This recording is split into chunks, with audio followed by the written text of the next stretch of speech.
할렐루야 여러분, 반갑습니다.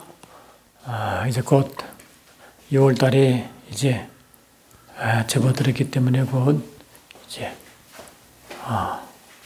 더 무더워질 것 같습니다.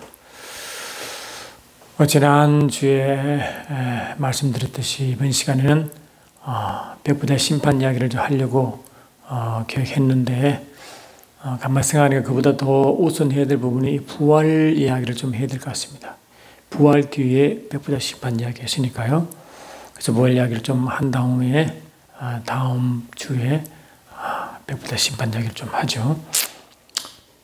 부활에 대해서 모르는 분 있습니까? 다 알죠. 또 부활의 소망도 있습니다. 그래서 바울도 그렇게 말했죠. 고린도전서 보시면 이렇게 말씀하죠. 15장 18절 보니까 또한 그리스도 안에서 잠자는 자도 망하였으리니 만일 그리스도 안에서 우리가 바라는 것이 다만 이 세상의 삶뿐이면 모든 사람 가운데 우리가 더욱 불쌍한 자라 이렇게 했거든요. 그리고 17절에도 그리스도께서 다시 살아나신 일이 없으면 너희의 믿음도 헛되고 너희가 여전히 죄 가운데 있으리라. 그리고 부활신앙이 최후의 소망으로 말하는 것입니다. 최후의 소망이다. 그리고 이 부활까지 가야 그 구원이 완성된다는 거 아니겠습니까? 그리고 그 부활에 참여해야지만이 우리의 구원이 완성되는 것입니다. 성경 여러 군데 그렇게 말하고 있죠. 그 대표적으로 마태복음 25장에 등과 기름을 준비한 지혜로운 다섯 처녀 이야기 나오잖아요. 그들만 이제 혼잔치에 들어갑니다. 그 혼잔치에 들어가려면 반드시 뭡니까? 부활과 휴거를 통해서만 가죠. 그런데 미리난 다 처녀는 못 들어갔습니다. 다 열 처녀가 등을 준비하고 있었지만 결국 뭡니까? 결국 들어간 자는 등과 기름을 준비한 지혜로운 다 처녀만 그 혼인잔치에 들어갑니다. 다시 말하면 휴거와 부활에 참여한 것입니다. 그러니까 우리가 단순히 이 부활 이야기를 하지만 실은 그 중요성은 굉장합니다. 이 부활 부분을 우리가 좀 더 깊이 다뤄져야 할 이유가 뭐냐면요. 우리가 이제 가끔 혼란스러운 것이 이 부활이 주님이 재림하실 때 우리 부활하는 거지만 그 부활이 무엇의 부활이냐, 무엇의 부활이냐. 결론적으로 말씀하면 이 육신의 부활이죠. 근데 그 전에 그러면 영의 부활 이야기를 하는 자가 있으면 그게 어떤 이야기냐는 겁니다. 그러면 영의 부활을 자꾸 말하는 자는 육의 부활을 말하지 않기 때문에 이상한 소리 한다고 그런 하는 이도 있고요. 또 혼의 부활 이야기도 하고요. 다양하게 말하는데 오늘 이번 시간을 통해서 그걸 좀 정리하기를 원하고 제대로 알기를 원합니다. 여러분 이번 제가 여러분 같이 우리 은혜를 받았지만 주님이 재림할 때요. 재림하실 때 이 재림이라는 단어와 강림이라는 단어가 있죠. 결국 같은 현상인데 단어를 달리 쓰는데 이 강림이 있고 재림이 있습니다. 어떤 이들은 이걸 다시 구분해서 또 설명하는데 결국 같은 현상을 다르게 표현하는 것입니다. 이 강림은 카타바이노 그래가지고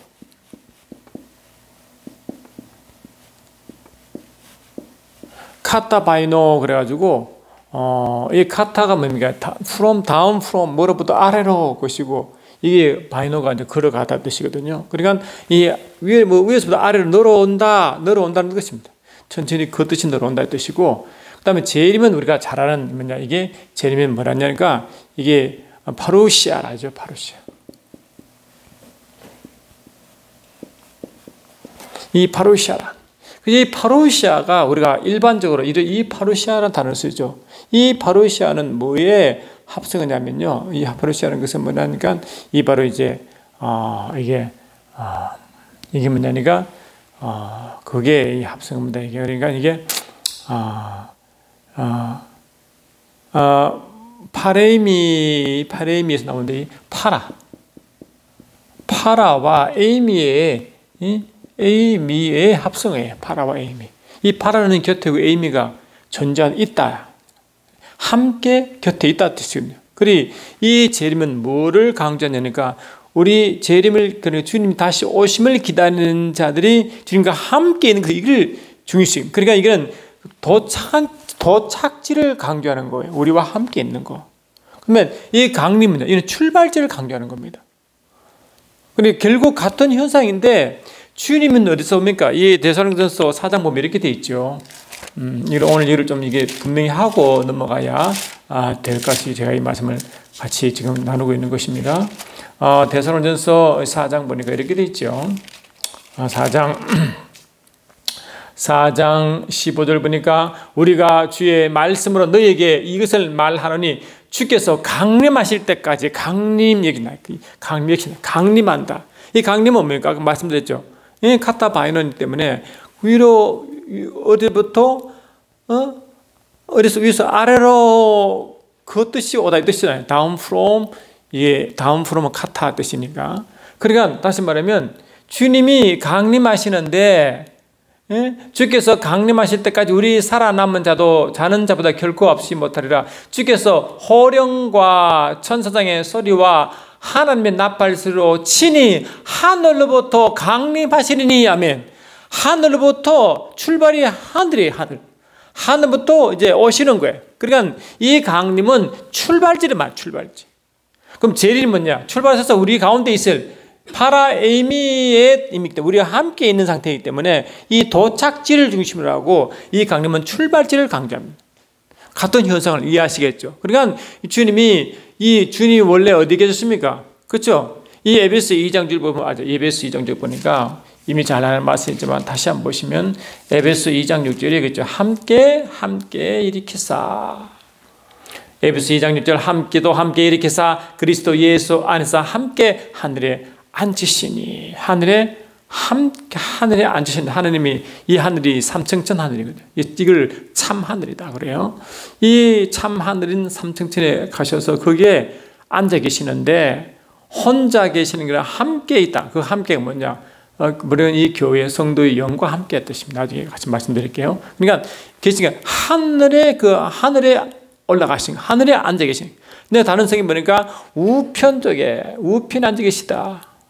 이 에베소 1장 20절 보니까 그의 능력이 그리스도 안에서 역사하사 죽은 자들 가운데서 다시 살리시고 하늘에서 자기 오른편에 하늘에서 아까 하늘인데 더 구체적으로 하늘에서 자기의 오른편에 우편에 그 하나님 우편에 다른 데는 권능의 우편 또 다른 데는 보호자의 우편 그래 하나님 보호자 하나님의 권능 하나님 그 우편에 계신다. 그러니까 이 하늘은 좀 더 일반적이고 우편은 더 구체적이죠. 그리고 우편이 뭐냐? 아버지의 품속이라고 그랬어요. 품속. 그래 아버지의 품속은 아버지 우편 가장 핵심적인 부분이고 가장 아버지 마음이 있는 그 깊은 곳이 우편인데 그걸 보고 이제 크게 큰 개념으로 하늘의 3층 하늘에서 오셨다 이렇게 말해요.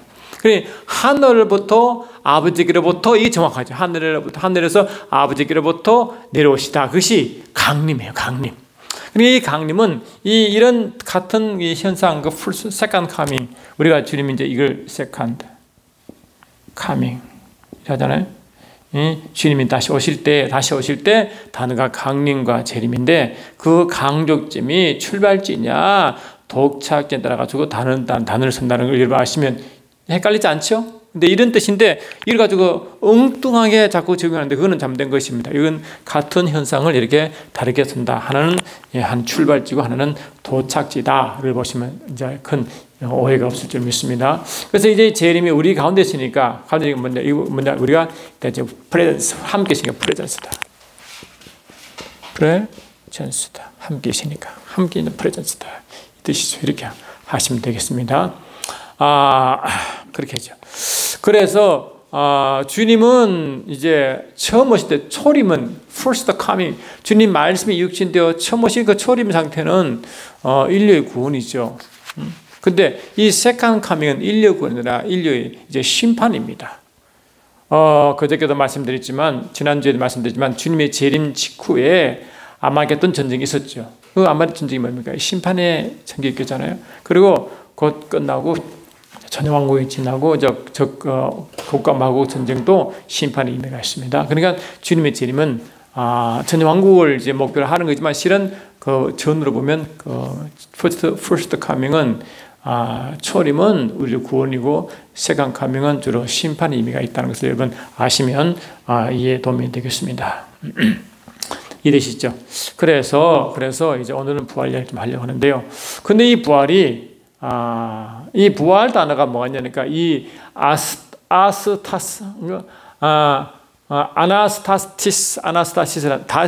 아나스타시스라는 단어를 쓰고 또 하나는 뭐냐 에게르시스 아나타시스 에게르시스라는 단어를 씁니다. 둘 다 뭡니까? 다시 뭐라고? 일어서다, 일어나다 뜻이 rising up.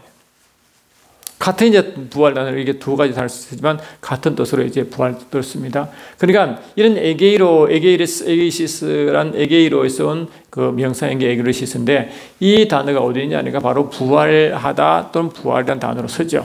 근데 이 단어가 어디에 쓰냐니까요. 에베소 2장 6절 아까 읽었죠. 에베소 2장 6절 보니까 이렇게 되어 있습니다. 함께 일으키사 또 함께 일으키사 그리스도 예수 안에서 함께 하늘에 앉으시니 주님이 십자가에 돌아가셨죠. 그 무덤에 묻히셨죠. 그리고 뭔가 3만에 부활하셨죠. 그리고 이 땅에 40일 계시다가 승천하셨죠. 그게 세 과정이 있습니다. 그런데 주님이 죽으시고 이제 부활할 때, 승천할 때도 그는 함께란 단어였어요. 함께 죽으시고, 함께 일으키시고, 함께 승천하시고, 함께 하늘에 앉아 있다. 그래요. 그래 함께는 뭐냐? 여러 번 말씀드리지만 교회 성도의 영과 함께인 것입니다. 그러니까 우리가 그 침례식 할 때 어떤 고백합니까? 예수께서 죽으신 것이 나도 죽었고 예수가 부활하신 나도 부활했고 또 예수께서 성전의 오른편에 앉은 것이 우리도 함께 앉아있다. 그 고백이 이게 침례식 때의 신앙 고백이죠. 그래서 우리는 예수를 믿고 구원받는 순간 새로운 피조물이 되고 이 중생되는 순간 우리 영이 이제 건나잖아요. 아들의 영을 받아 우리가 이제 아버지를 부르기 시작한다고 그랬어요. 그러면 우리 고린도서 6장 10절에 주와 합한 자는 한 영이다. 그때 주님과 합해 있어요. 하나가 돼 있어요. 합해 하나 되어 한 영이기 때문에 그때 영적으로 부부관계인 것입니다. 그래서 주님은 우리가 구원받는 순간부터 우리 영이 살아나는 순간 주님과 하나 되어 항상 함께하죠. 그 함께는 하나. 그러니까 이 부활은 뭐냐니까 주님이 부활하시고 우리도 부활할 나중에 육신이 부활을 말하겠지만 주님이 우리가 이 땅에 살 때 우리가 거듭날 때 그 순간부터 주님 뭡니까? 우리는 함께 하나의 부부로 항상 함께 했어요. 그 부부가 떨어진 거 맞습니까? 항상 함께 했죠. 그래 하늘에 앉으시도 함께 또 주님의 재림하실 때도 함께 이 골로새 3장 보니까 돼 있죠. 골로새 3장 보니까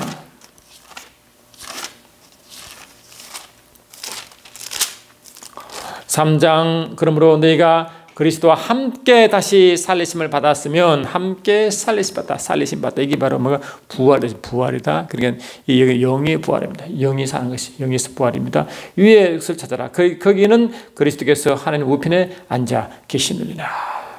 위의 것을 생각하고 땅의 것을 생각하지 말라. 이는 너희가 죽었고 너희 생명이 그리스도와 함께 하나님 안에 감춰져 있습니다. 우리 생명신 그리스도께서 나타나실 때 이게 제일이죠. 나타나실 때 뭐라고? 너희도 그와 함께 영웅이 나타나. 너희도 이 너희가 뭐고? 너희의 영이죠. 영. 우리 영도 예수와 함께 나타난다. 같이 온다. 그래서 이 재림할 때 주님은 함께 오시고 혼자 오는 게 아니라 함께 오시고 누구와 성도의 영과 함께 옵니다. 왜? 영원한 부부이기 때문에 떨어질 수가 없어. 육체는 여기 있지만 우리 영은 주님과 함께 우편에 앉고 함께 오신다고 분명히 기록되어 있었어요. 그러니까 이 엄청난 사건이 제시라. 이 부분을 잘 이해하지 못하기 때문에 이 부분도 함께 온다는 이 함께 온다는 자가 누군가에 대한 이야기도 너무 의견이 많아. 그런데 간단한 겁니다. 당연하죠. 함께 앉아있다가 함께 오는 거죠. 우리 영과 주님과 함께 있다가 함께 오는 영원한 영적으로 영원 부부이기 때문에 항상 함께 있다고 말씀드렸어요.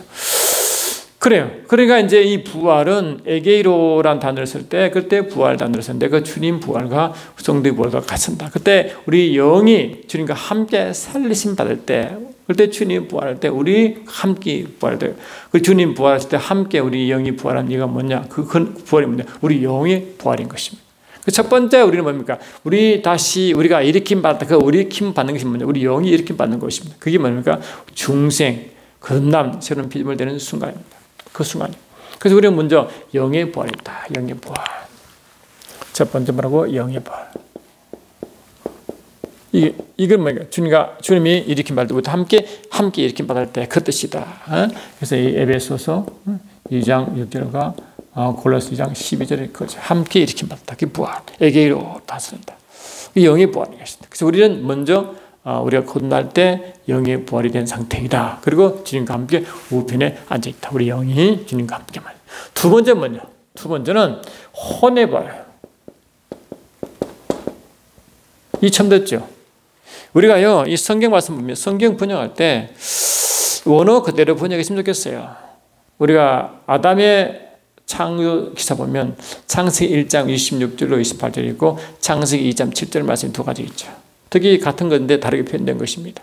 창세기 2장 7절 보니까 하나님이 흙으로 사람을 지으시고 그 후에 생기를 부르니 생혼이 되었다. 우리 성경은 생영이라고 번역됐지만 원어가 생혼입니다. 원어가 그렇다고. 그리고 원어에 충실하게 번역해야 됩니다. 그래서 아담을 창조했을 때 하나님은 코에 생기를 부르노니 생혼이 될 것입니다. 그래서 생기를 부르는 그 생기는 성령 하나님, 생명호흡이니까 성령이죠. 성령을 부름으로 흙으로 지으신 그에게 영이 이제 그도 영이 있는 거예요. 그 영이 하나님이 생기를 부르는 영이 생기죠. 그 영이 생겨났고 동시에 뭐라고? 동시에 생혼이 되게 한 것입니다. 그러니까 아담이 처음 창조될 때 영이 생성된 것과 똑같이 생혼이 된 것이 생혼이 되었다. 생혼. 그래서 아담이 영이고 그 아담의 혼은 생혼이다. 생혼이다. 원어가 생혼이에요. living soul이에요. 그 living soul인데 그 부분을 이제 생혼을 우리가 생영이라고 번역해가지고 그때부터 혼란이 시작됐죠. 이 고린도 15장 45절 똑같은 말씀이 있습니다. 그게 뭡니까? 고린도 15장 45절 뭐 이렇게 돼 있죠. 기록된 바 첫사람 아담이 생혼이 되었던 같이 마지막 아담은 살려주는 영이 되었다. 이게 더 생혼인데 생영으로 번역했습니다. 이게 더 생혼이거든요. 생영. living soul. 그래서 생혼을 자꾸 생영으로 번역했다. 연생혼. 그래, 이 생혼이 뭔데? 새로운 그 살아있는 혼인데 이걸 보고 말하고 사도 베드로는 뭐라고요? 사도 베드로는 베드로전서 1장 9절 보니까 마지막 우리의 구원의 결국을 뭐라 말하느냐? 영혼의 구원이라고 되어 있지만 원어적으로 보니까 혼의 구원이다라고 합니다. 혼의 구원이다. 베드로전서 1장 9절 보니까 있죠. 믿음의 결국 곧 영혼의 구원이라 영혼의 구원이 아니라 혼의 구원이다. 믿음의 결국이 우리는 믿자마자 영이 구원받기 때문에 하나님 아들이 되고 주님과 함께 있잖아요. 그래서 처음 출발이 영에서 구원이에요. 왜냐하니까 이 에베소 2장째 보니까 허물과 저로 죽었던 너희를 살렸다. 죽었던 것이 영이 죽었잖아요. 그 영을 살렸은 것이죠. 주님이 우리를 살렸다고. 예수님은 살려주는 영이 있기 때문에 그렇습니다. 그게 처음이죠. 그러면 믿음의 결국은 뭐냐? 믿음의 결국은 그냥 영의 구원 그러면 그게 말이 안 되잖아요. 응? 예. 원래 처음 출발 때 영이 구원 받았기 때문에. 근데 그 영의 구원이 결국이라고요? 아니잖아요. 따로 있다. 그 믿음의 결국이 뭐냐? 이게 사도 베드로는 혼의 구원이다. 이 원어가 혼의 구원이에요. 그럼 혼의 구원이 뭐예요? 혼의 구원이 뭐예요? 아담이 처음 창조된 혼의 구원이라고 해서 혼의 구원인 생혼이라고 그랬다. 그게 생혼이 혼의 구원이거든요. 근데 로마서 12장 2절 보니까 이렇게 돼 있죠. 이 바울이 그렇게 로마에 편지할 때 그렇게 이야기합니다. 로마서 12장 2절 보니까 그렇게 돼 있습니다. 너희는 이 세대를 본받지 말고 오직 마음을 새롭게 하여 이 마음이 이 혼에 쓰이거든요. thinking이라고 마인드라고. 이 마음을 새롭게 함으로 변화를 받아. 그 마음을 새롭게 변화받아. 이것이 생혼이 되는 것입니다. 살아있는 혼이 된다. 마음이 변화받아 새롭게 되는 상태를 생혼이 되었다 하는 것입니다. 지금 우리가 예수를 믿고 영이 구원받았지만 하나님 자녀가 됐지만 우리 마음이 안 변해가지고 얼마나 마음을 나쁘게 하겠습니다. 이 마음에서 행동이 나오는데 말이에요. 그 마음이 변해되거든요.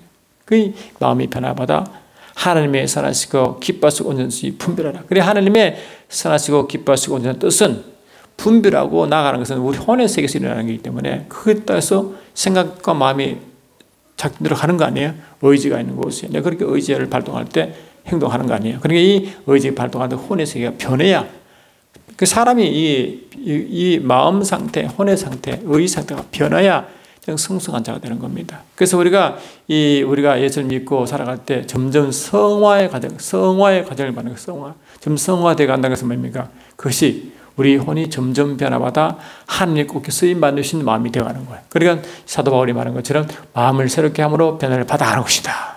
그래서 그때야 하나님의 선하시고 기뻐하시고 온전한 뜻을 분별하며 나갈 수 있는 것입니다. 그리고 요한 1서에 또 이렇게 요한 3서 1장 2절 보니까 이렇게 말씀하고 있습니다. 요한 3서 1장에서 2장 보니까 사랑하는 자여 내 영혼이 잘됨같이 내가 범사에 잘되고 강건하게 내가 강건하다. 이게 영혼이 잘된 같이라고 번역했지만 실은 원어 보니까 혼이 잘된 같이. 로마서 10장 2절에서는 이 혼이 새롭게 변화받아 라고 표현했고 요한은 혼이 잘된 같이라고 표현했다. 베드로는 혼의 구원, 다 같은 말이에요. 그게 창세기 2절에 아담이 창조될 때 생혼한 상태인 것입니다. 그래서 아담은 창조될 때 완전한 상태로 죄가 전혀 완전한 상태는 영, 생혼, 육으로 맺혀있죠. 죄가 없는 상태. 그러니까 죄가 없는 상태, 완전한 사람으로 창조되기 때문에 그것이 예수의 모형이죠. 로마서 5장 10절에 아담은 오실자의 모형입니다. 예수님이 육체로 오셔서 완전한 모습으로 오셨잖아요. 죄가 없는 완전한 모습. 그게 아담의 모습이거든요. 아담도 죄가 없는 완전한 모습이에요. 육체, 생혼, 영. 완전한 모습. 우리는 영이 구원받았지만 아직 우리 마음이 변화받지 못하고 아직 우리 혼이 새롭게 되지도 못하고 아직 완전한 구원을 이루지 못하기 때문에 계속 변화받아 가야 돼. 그게 성화 과정이에요. 그래서 성화 과정은 혼이 새롭게 변화된 과정입니다. 아시겠죠? 그래야 성숙하는 것입니다. 그 생혼 상태가 되면 어떤 상태냐? 우리가 로마서 8장 보니까 주님이 바울을 통해서 어떻게 말했습니까?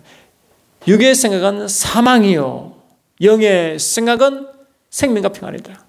영의 생각이 혼이잖아. 영의 생각, 영의 모든 정보를 그대로 생각으로 오는 과정. 그래 영의 모든 정보, 영의 모든 것이 혼으로 오는 과정이 그것이 완전히 오면 영의 생각이죠.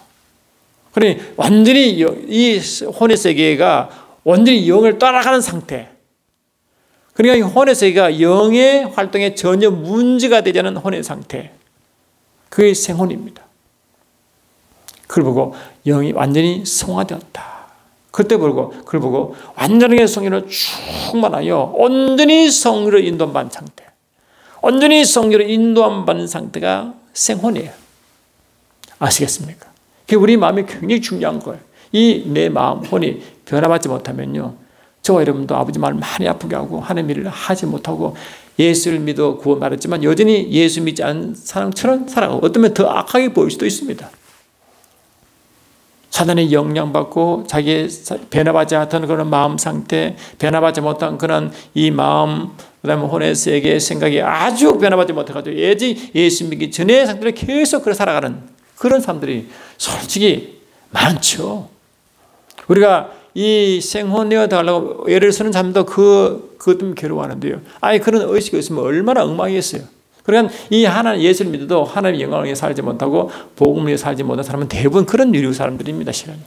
그걸 모르죠. 그래서 주님 뭘 말하냐? 내 마음이 새롭게 변화받아라. 마음이 혼이 새롭게 되어라. 이 혼이 구원받게 되어라고 계속 바울을 통하여 베드로를 통하여 요한을 통하여 계속 말씀하는 그게 혼의 구원 생혼이에요. 생혼. 이 성경이 굉장히 중요한데 실은 생혼 이야기를 혼의 구원을 거의 말하지 않죠. 이거는 뭡니까? 이거는 말해야 됩니다. 그래야 이 성숙이 이게 뭐냐. 그 사람은 이 예수 민자가 이 혼의 세계에 따라가지고 주님이 하느냐, 자기 육신에 따라 하느냐를 많이 결정되고 사단에 이용되는 것도 많죠. 이 혼이 아직 변화받지 못하고 새롭게 되지 못하고 구원받지 못하여 그러한 완전히 생혼이 되지 못한 상태에 살아가다 보면 주의 영광을 가린 일이 얼마나 많은가 하는 것입니다. 그러니까 이걸 보고 혼의 부활이다. 혼의 부활. 생혼 드린 것을 혼의 부활, 혼의 구원 이렇게 합니다. 영의 구원으로 영의 부활이 영의 구원이었고, 이 생혼이 되어 가지고 하나님 뜻을 분별하게 나가는 것을 생혼이 되어 혼의 부활이 되었고, 마지막으로 우리 육체가 완전히 영화의 상태, 육신이 썩어가는 위치, 썩을 수밖에 없는지 죽을 수밖에 없는 육체가 순간적으로 영원한 모습으로 확 변하는, 순간적으로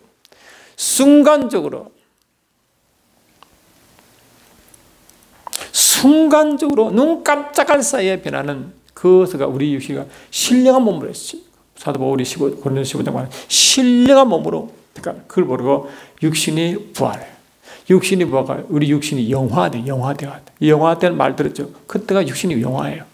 그때 육신적으로 있는 모든 죄성, 그런 칸을 만드는 육신을 따라 육의 생각, 영의 생각, 육의 생각으로 하면 늘 사망이 오고 하나님의 원수 역할을 하며 살아갈 그 모든 게 다 이제 완전히 그런 이 칸을 마인드, 육적인 죄성을 다 없어지고 완전한 영화처럼 변하는 그 순간이 우리가 마지막 주님 오실 때 부활되는 상태인 것입니다. 그것이 바로 영화의 상태로 간다. 그때는 완전한 부활체는 육체의 모든 죄성, 모든 부족함, 모든 게 다 변하여 완전한 신령한 몸으로,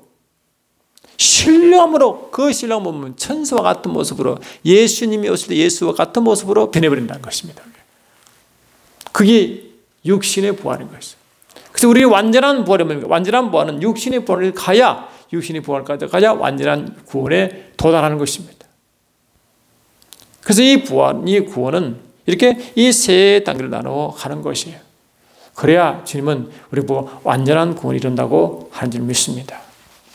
그 로마서 13장 11절 한번 보십시오. 거기 보면 어떻게 되어 있어요? 로마서 13장 11절 보니까 이제 주님 직전에 밤이 깊어지고 낮이 가까웠잖아요. 그때를 어떻게 말하느냐? 그때 이제 이 영화의 몸, 다시 완전한 육체의 부활이 있는 바로 직전이기 때문에 이렇게 말하죠. 로마서 13장 11절 보니까 이렇게 되어 있습니다. 또한 너희가 이 시기를 알거니와 자다가 깰 때가 벌써 되었나니, 이 말입니다. 주님 재림 때에 가까웠다 이 말이죠. 이는 이제 우리의 구원이 처음 믿을 때보다 가까웠다. 이 우리의 믿음이 뭐냐? 바로 육체의 구원을 말하는 거예요. 완전한 육체의 구원. 그때가 육체의 구원이 가까웠다 하는 거예요. 그리고 로마서 8장 23절에 또 이렇게 말하죠. 그뿐 아니라 또한 우리 곧 성령의 처음 임 열매를 받은 우리까지도 속으로 탄식하며 양자들과 곧 우리의 몸의 성량, 우리의 몸의 구속, 몸의 구속이 부활이죠. 완전한 육의 성량, 육신의 구속을 기다리는 것이 뭡니까? 부활을 기다리는 거죠. 재림 때 있을 부활. 그래 먼저 이 땅에서 죽은 자는 주님 안에서 잠자는 상태에서 부활이 이루고, 여태까지 주님 오실 때도 우리가 살아있으면 순간적으로 성령의 능력으로 끌어올려, 공중에 끌려올려 주님을 만나죠. 공중에서. 그리고 끌려올려 간다. 그걸 보고 영어로 랩처라고 하죠. 휴거.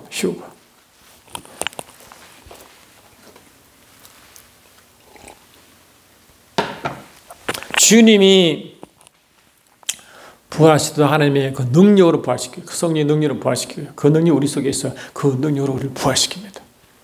그 주님 오실 때 이 로마서 5장 보니까, 요한복음 5장 보니까 아들의 음성을 들을 때 살아난다 했죠. 그 아들의 음성이 뭡니까? 주님이 재림하실 때 일어나라.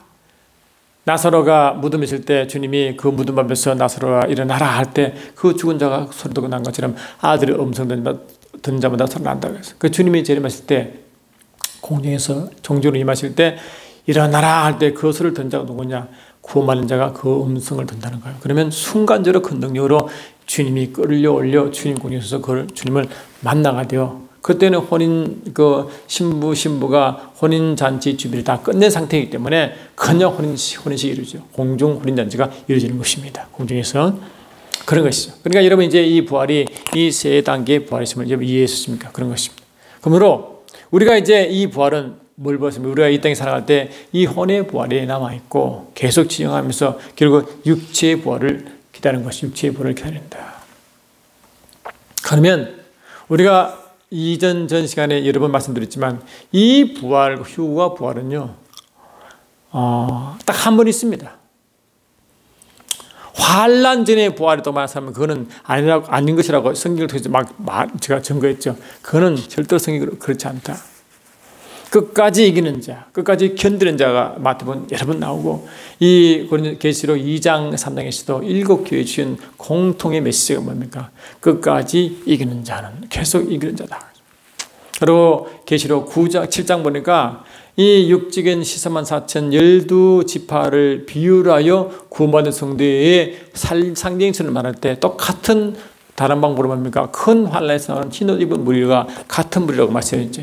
영적으로 14만 4천 무리와 큰 환란에서 나오는 흰옷 입은 무리와 같은 것이다. 그랬어요. 같은 것이다. 그 흰 환란에서 나오는 큰 무리, 그것이 뭡니까? 환란을 통과한다, 그까지 이긴다, 그까지 견딘다, 그 뜻이거든요. 그래, 이 모든 성도는 환란을 통과하게 되어 있으면 통과해야 됩니다. 그래서 이 통과할 방법이 뭡니까? 이 7교회 말한 것처럼 7교회는 뭡니까? 이 사도 요한이 계시록을 쓸 그때가 아니고 그때 교회를 말하지만 실은 주님 오실 때까지 모든 교회의 특성을 그렇게 구분한 것입니다. 이런 7교회 중에 하나가 되는 것이죠.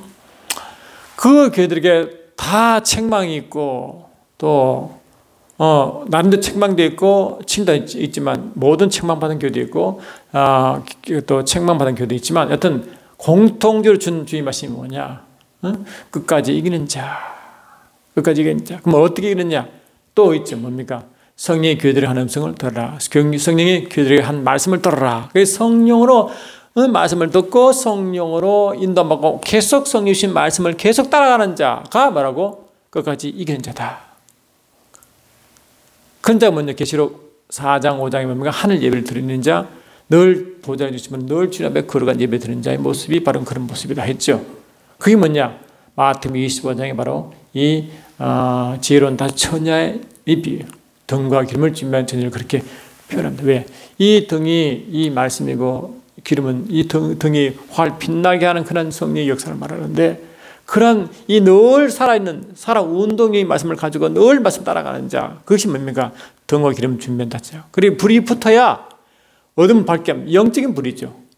이 마태복음 5장 4장 14절 보니까 우리를 세상에 빛이라고 빛을 발하라 하잖아요.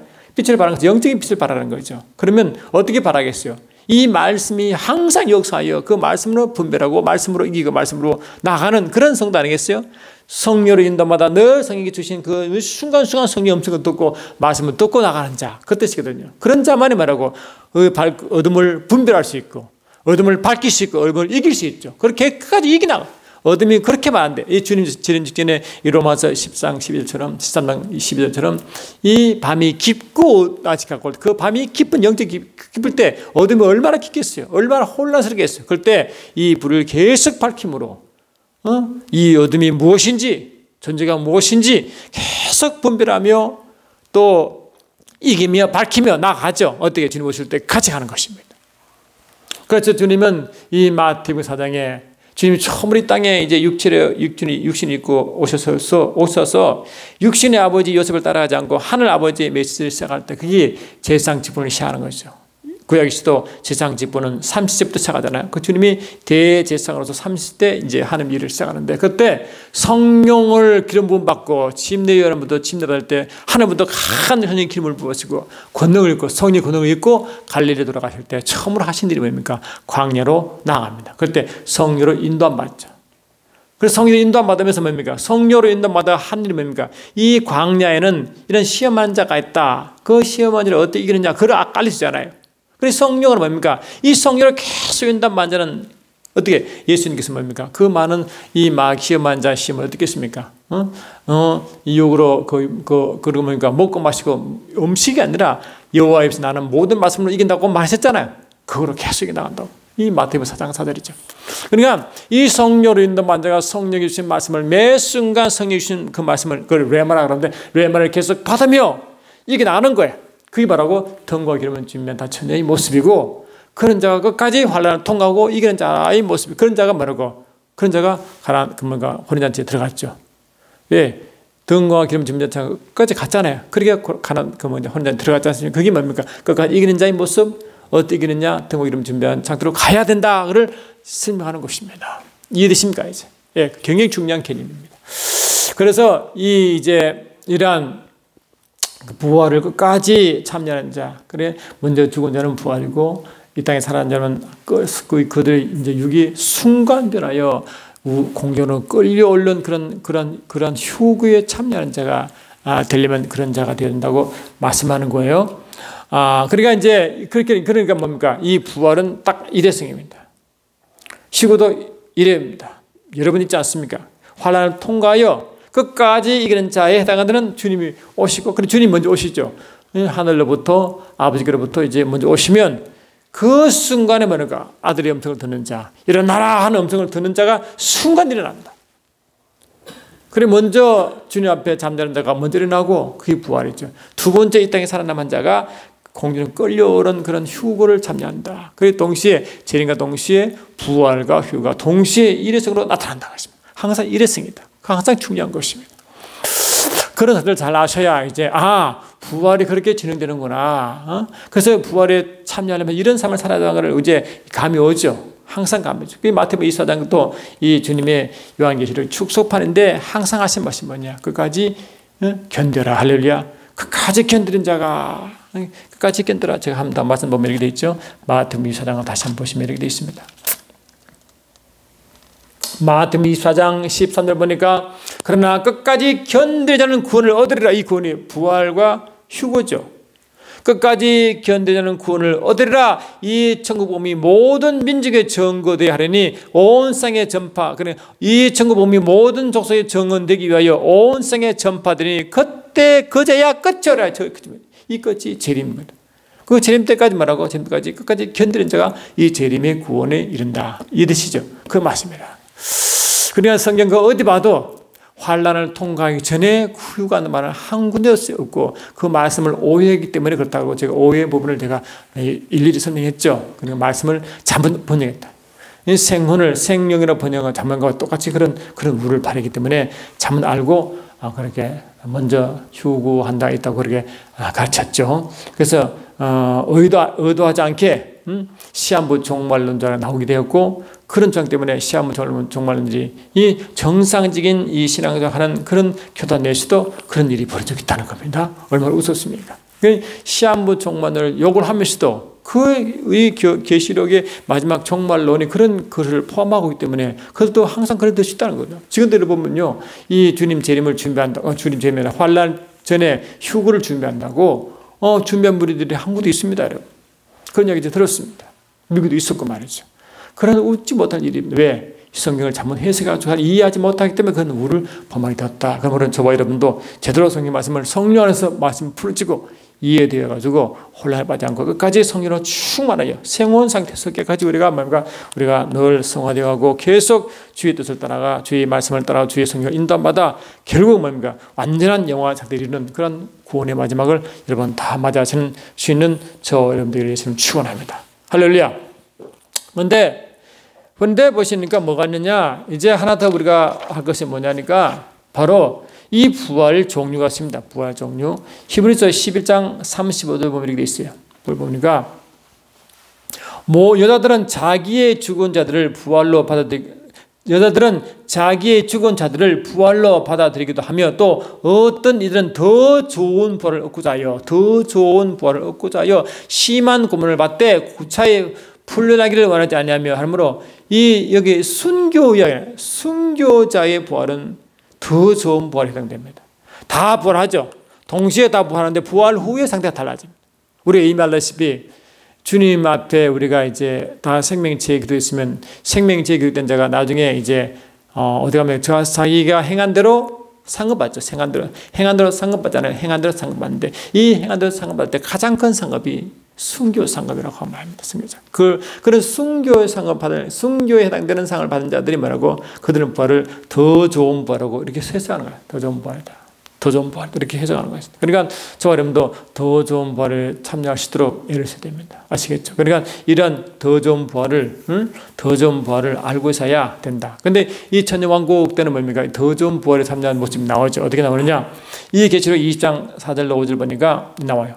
또 내가 보호자들을 보니 거기에 앉은 자들이 있어 심판하는 곳을 받았더라. 또 내가 보니 예수를 증언함과 하나님 말씀 때문에 목배임을 하던 자들, 여기 이제 순교 잘 나오죠.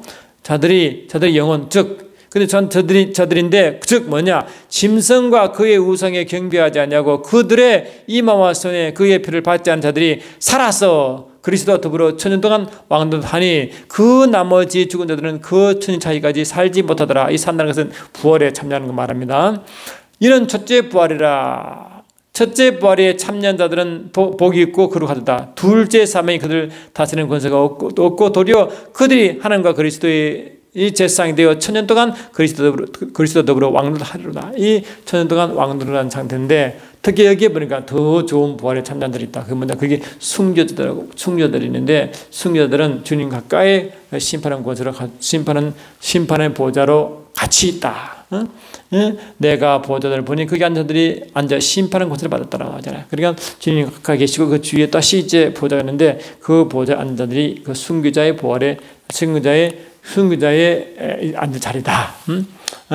있다는 것입니다. 그럴 이제 그들이 이제 왕이 되어 12지파를 심판하기도 하고 천사를 심판하기도 나와요. 이게. 그러니까 우리가 그 더 좋은 부활을 얻기 위하여 애를 써야 된다고 말하고 있죠. 그러나 그렇다 해가지고 이 부활하는데 부활할 때 그 상태를 말하는 것이지 또 다른 부활이 있다는 걸 말하는 것이 아닙니다. 그런데 중요한 것은요, 보시면 그래 모든 성도가 부활합니다. 부활하는데 동시에 악인도 부활해요. 악인도. 신기하죠? 악인도 부활한다. 악인도 부활한다. 로마서 5장 보니까 이게 나오죠. 로마서 5장 보니까 이렇게 보시면 이제 로마서 5장 29절 선한 일을 행한 자는 생명의 부활로 악한 일을 행한 자는 심판의 부활로 나오리라. 나오죠. 그리 이 악의 부활도 그는 심판받기 위해서 부활한대. 우리는 생명체대로 생명의 부활로 이제 가서 생명으로 계속 나가도록 이제 가는데 오히려 사망의 심판을 받기 위한 부활이 악인의 부활이라는 것입니다. 이것이 이제 다음 시간에 말하는 백부자 심판 때 그때 일어납니다. 백부자 심판 때 그 악인의 부활이 그렇게 있게 되는데 이 악인의 부활은 백부자 심판 때 일어나는 것이고 그전에는 이 선인도 그다지 하면 선한 자 믿는 자의 부활이 있다. 이를 아시기 바랍니다. 그리고 믿는 자의 부활이 이제 있어서 주님 재림 직후에 공중에서 오는 잔치 일어나고 곧장 이 땅에서 아마겟돈 전쟁이 나잖아요. 그 지상 재림을 하시는 거죠. 지상 재림하여 이 땅에 아마겟돈 전쟁을 일으킨 자들과 전쟁하여 그 아마겟돈 전쟁을 일으킨 짐승과 그 전쟁을 진짜 지옥불로 던지는 일을 합니다. 그러니까 우리가 이제 부활할 때 그런 부활을 이해하시고 이 악인의 부활은 심판 위한 부활이기 때문에 배부자 심판 그 즈음에 부활한다는 것이고 그전에는 우리가 믿는 자의 부활이 있고 더 좋은 부활이 있다는 것을 여러분 아시면 좋겠다는 것입니다. 그러니까 이제 이 부활도 첫째 부활이고 둘째 부활은 첫째 부활은 그런 부활이고요. 둘째 부활은 말하고 악인의 부활. 악인의 부활은 뭔가 심판을 받기 위한 부활이기 때문에 성경은 악인의 부활이라고 말한다. 그 악인의 부활은 심판의 부활이라고 여러분 다시 하시면 좋겠습니다. 또 참고적으로 우리가 육체의 죽음이 그냥 우리 자연적으로 육체 죽는 게 있죠. 이게 첫째 사망입니다. 그런데 둘째 사망인데 그 둘째 사망은 영의 사망이래요. 영혼은 지옥불로 가는 거죠. 근데 이 사망도 육체의 사망이 있고 뭐라고? 영원한 영의 사망이 있다 하시고 영의 사망한 자가 영이 죽은 자, 구원받지 못한 자이기 때문에 그는 그 악인의 부활에 참여하여 지옥불로 던진 자다를 여러분 아시면 참하겠습니다. 그리고 참고로 우리가 이제 백부자 심판을 말씀드리겠지만 이 백부자 심판은 이 신전 신지 세에서는 성에서 이루지 않습니다. 신전이 세례상에서는 이루어진 것이고 이 땅이 천년왕국 끝나고 이제 백부자 심판이 이루어지는데 그 신전 신지 이루어지는 것이고 이 백부자 심판에는 천년왕국이 끝나고 그 상태가 그 곡간박곡 전쟁 막 지나고 바로 진행되기 때문에 그 신전 신지에 들어가서 심판 아닙니다. 이제 이 우주 안에서 그 일이 끝나기 전에 이제 심판이 이루어진다. 그걸 나중에 다음 시간에 제가 말씀드릴게요. 그렇습니다. 그리고 우리가 이제 마태복음 25장 보니까 염소와 양의 염소와 양 이야기 나오죠. 그런 염소와 양이 뭡니까? 주님 앞에서 심판받잖아요. 그 양은 이제 그러니까 양은 마태복음 25장 제가 보면 양은 어디로 가느냐니까 그래서 이제 그 믿는 자의 부활에 생명 부활한 자들이죠. 그들은 어디 가느냐니까 바로 이제 이렇게 했죠. 보니까 이 마태복음 25장 34절 보니까 그때 임금이 그 오른쪽에 있는 자들에게, 오른쪽에 지금 양이 있죠.